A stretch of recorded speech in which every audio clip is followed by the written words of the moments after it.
Hi guys, this is Punk Rock Billy. I'm going to do a little tutorial about working with stainless steel rope wicking. I already have a piece cut here. That's going to be your most difficult thing really. Use a Dremel tool with a cutting wheel, or I use 10 snips and a torch, but that's not easy. I don't really recommend it. Other items you're going to need, of course, would be a torch, some xc-116,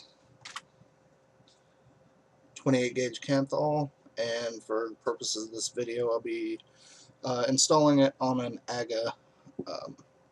It's not really my favorite Genesis style, but it'll work for these purposes.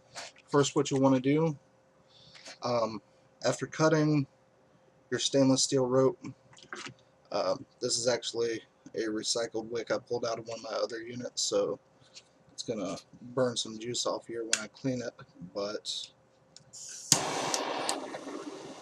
just give it a real good torching. If it's brand new, it's going to have a thread of nylon running through the middle. Of course, I've already burned that out, so you're going to want to torch it a lot better than what I'm doing here. But that's nice and hot, of course, so, you know, safety and whatnot. Once this cools off a little bit, well, what we'll go ahead and do is prep the xc-116. You want to compress it a little bit so that it opens up. And then once your steel has cooled off, which mine has not, according to my burnt fingers, just open that up a little bit. And then you'll want to thread. Shit. Okay, give it one more minute to cool down. Okay, it's manageable now. Just thread it in there. You might want to twist it around a little bit. If you cut it particularly jaggedly, you might have some hang-up issues. But just keep on pushing it on there until you get a good little section over the top, just enough to poke out from the top of the atomizer. You're not threading the whole thing. Then what I do is I'm going to go ahead and wrap my coil directly onto the xc-116. The reason for this is because when you cut the XC, it's going to want to fray apart, and with such a small piece, that's really easy for it to do. So the coil is going to help keep the sleeving intact. I'm just going to go 1, 2, 3.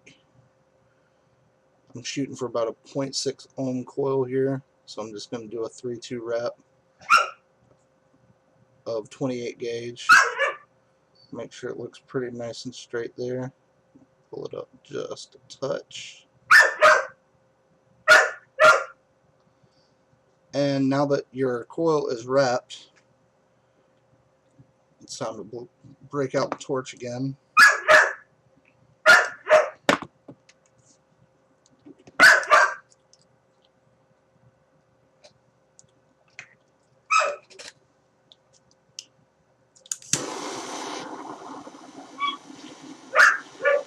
Torching the xc-116 helps it when you cut it because it makes it a little more brittle and less likely to fray at the top there. Get my Canthal nice and hot there too. I usually use just big nail cutters. Try to get as close to the top of the steel cable so you're not wasting too much of your resources there. I think I may have made the coil a little tight in this case, but we'll see how it works.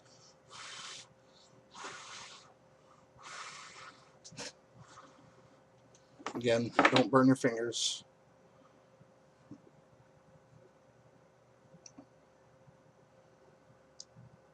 And then we're just going to place the wick into your wick hole. And hopefully it won't take too much finagling to get it on down in there. My steel cable is a little frayed here. Hi, puppy. And then once you've got it on there, just seat your negative post into position and tighten that down. And now I notice that my coil is a little bit too close together for my liking, so I'm going to attempt to rewrap it. Hope I don't screw up too bad with that. It came out alright, I guess. We can of course adjust this as needed. I'll just tighten that down there.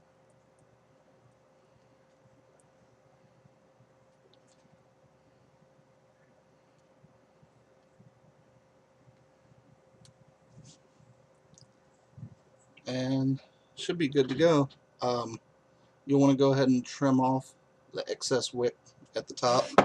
Again, I just used my little nail clippers there.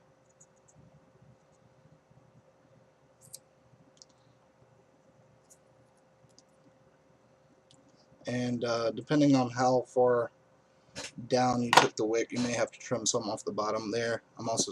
Looks like I'm pretty good on that at the moment. And I'm gonna get out the multimeter and do a little test here just to make sure I'm within my target range.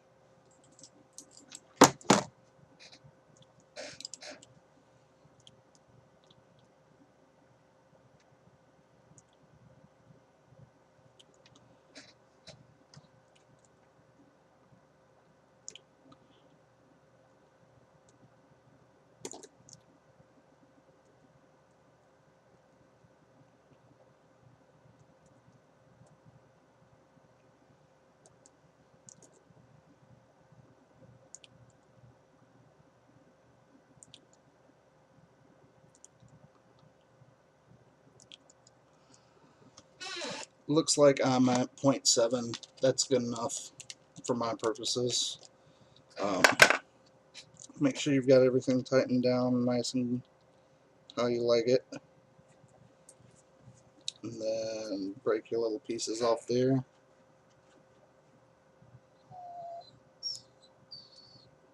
Or in the case of the top one, I usually go for the nail clippers again. And now I'm just gonna do a little dry burn action. Yeah, my coil is definitely a little bit janky. So of course, just poke it out as you would with any Genesis coil. No big deal. It's easier to work with this 28 gauge when it's hot rather than trying to do it when it's not hot.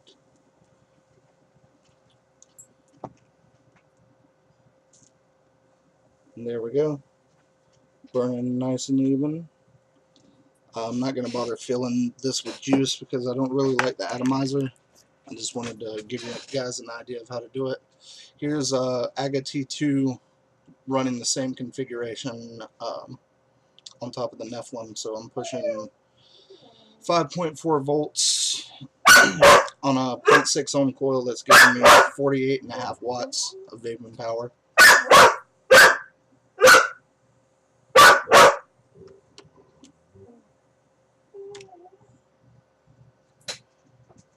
Not too shabby. And you can see, even at 5.4 volts, you know, I've got half a tank, so I've got to give it a little tilt. But even with the fan blowing, you can see it's putting off a hell of a lot of vapor.